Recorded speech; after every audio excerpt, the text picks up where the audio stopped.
صلو علی الحبیب صلی اللہ تعالی علی محمد صلی اللہ تعالی علیہ وسلم۔ معزز ناظرین، السلام علیکم ورحمۃ اللہ تعالی وبرکاتہ۔ آئیے سب سے پہلے ہم لوگ اللہ کے بارے میں عقیدہ کیسا رکھتے ہیں اس کے بارے میں تھوڑا جان لیتے ہیں۔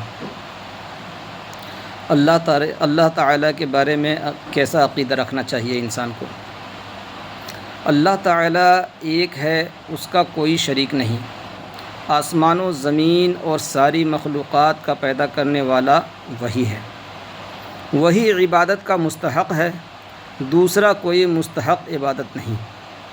وہی سب کو روزی دیتا ہے، امیری غریبی، عزت و دولت، ذلت سب اس کے اختیار میں ہے۔ جسے چاہتا ہے عزت دیتا ہے اور جسے چاہتا ہے ذلت دیتا ہے۔ اس کا ہر کام حکمت ہے، بندوں کی سمجھ میں آئے یا نہ آئے۔ وہ کمال و خوبی والا ہے، جھوٹ، دغا، خیانت، ظلم، جہل وغیرہ ہر عیب سے پاک ہے۔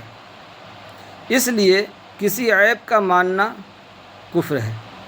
لہٰذا جو یہ عقیدہ رکھے کہ خدا جھوٹ بول سکتا ہے وہ گمراہ اور بد مذہب ہے۔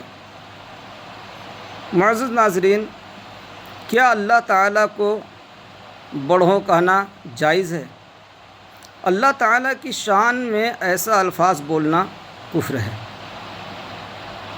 بعض لوگ کہتے ہیں کہ اوپر والا جیسا چاہے گا ویسا کرے گا، اور کہتے ہیں اوپر اللہ ہے نیچے تم ہو، یا اس طرح کہتے ہیں کہ اوپر اللہ ہے نیچے پنچ ہے۔ اس کا بھی جواب سن لیجیے۔ یہ سب جملے گمراہی کے ہیں، مسلمانوں کو ان سے بچنا نہایت ضروری ہے۔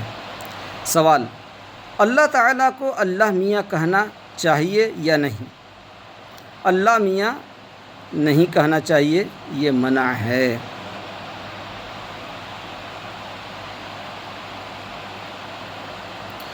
سوال: فرشتے کیا چیز ہیں؟ فرشتے انسان کی طرح ایک مخلوق ہیں، لیکن نور سے پیدا کیے گئے ہیں۔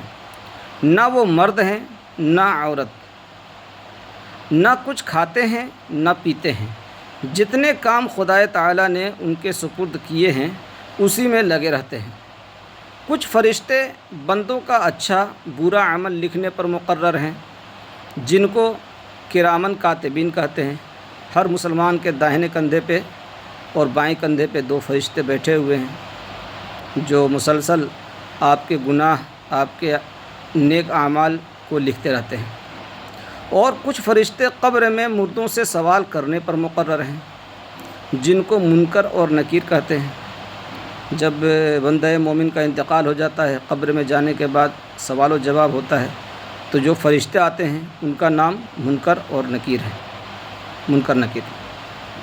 اور کچھ فرشتے حضور علیہ الصلاۃ والسلام کے دربار میں مسلمانوں کے درود و سلام پہنچانے پر مقرر ہیں۔ ان کے علاوہ اور بھی بہت سے کام ہیں جو فرشتے انجام دیتے رہتے ہیں۔ ان میں 4 فرشتے بہت مشہور ہیں۔ اول، حضرت جبرائیل علیہ السلام، جو اللہ تعالیٰ کے احکام پیغمبروں تک پہنچاتے ہیں۔ دوسرے، حضرت اسرافیل علیہ السلام، جو قیامت کے دن سور پھونکیں گے۔ تیسرے، حضرت میکائیل علیہ السلام، جو پانی برسانے اور روزی پہنچانے پر مقرر ہیں۔ اور چوتھے فرشتے جو ہیں حضرت عزرائیل علیہ السلام، جو لوگوں کی جان نکالنے پر مقرر ہیں۔ جو شخص یہ کہے فرشتے کوئی چیز نہیں، یا یہ کہے کہ فرشتے نیکی کی قوت کا نام ہے، تو وہ کافر ہے، باہر شریعت میں لکھا ہوا ہے۔ خدا تعالیٰ کی کتابیں۔ سوال: خدا تعالیٰ کی کتابیں کتنی ہیں؟ جواب: خدا تعالیٰ کی چھوٹی بڑی بہت سی کتابیں ہیں، نازل ہوئیں۔ بڑی کتاب کو کتاب اور چھوٹی کتاب کو صحیفہ کہتے ہیں۔ ان میں 4 کتابیں بہت مشہور ہیں۔ اول، توریت، جو حضرت موسیٰ علیہ السلام پر نازل ہوئی۔ دوسری، زبور، جو حضرت داؤد علیہ السلام پر نازل ہوئی۔ تیسری، انجیل، جو حضرت عیسیٰ علیہ السلام پہ نازل ہوئی۔ اور چوتھی قرآن مجید جو ہمارے نبی اکرم صلی اللہ تعالی علیہ وسلم پر نازل ہوا۔ پورا قرآن مجید ایک دفعہ نازل ہوا یا تھوڑا تھوڑا؟ جواب: پورا قرآن مجید ایک دفعہ اکٹھا نازل نہیں ہوا، بلکہ ضرورت کے مطابق 23 برس میں تھوڑا تھوڑا نازل ہوتا رہا۔ کیا قرآن کی ہر صورت پر ایمان لانا ضروری ہے؟ معزز ناظرین، بہت کہ بہترین بات چل رہی ہے، اس کو آپ لوگ ذہن میں رکھیں گے انشاءاللہ۔ کیا قرآن کی ہر صورت پر ایمان لانا ضروری ہے؟ جواب: ہاں، قرآن مجید کی ہر صورت اور ہر آیت پر ایمان لانا ضروری ہے۔ اگر ایک آیت کا بھی انکار کر دے یا یہ کہے قرآن جیسا نازل ہوا تھا اب ویسا نہیں بلکہ گھٹا بڑھا دیا گیا ہے تو وہ کافر ہو جائے گا۔ سوال: رسول اور نبی کون ہوتے ہیں؟ جواب: رسول اور نبی خدا تعالیٰ کی بندے اور انسان ہوتے ہیں۔ اللہ تعالیٰ نے ان کو انسان کی ہدایت کے لیے دنیا میں بھیجا ہے اور بندوں تک خدا تعالیٰ کا پیغام پہنچاتے ہیں اور معجزہ دکھاتے ہیں اور غیب کی باتیں بتاتے ہیں۔ جھوٹ کبھی نہیں بولتے، وہ ہر گناہ سے پاک ہوتے ہیں۔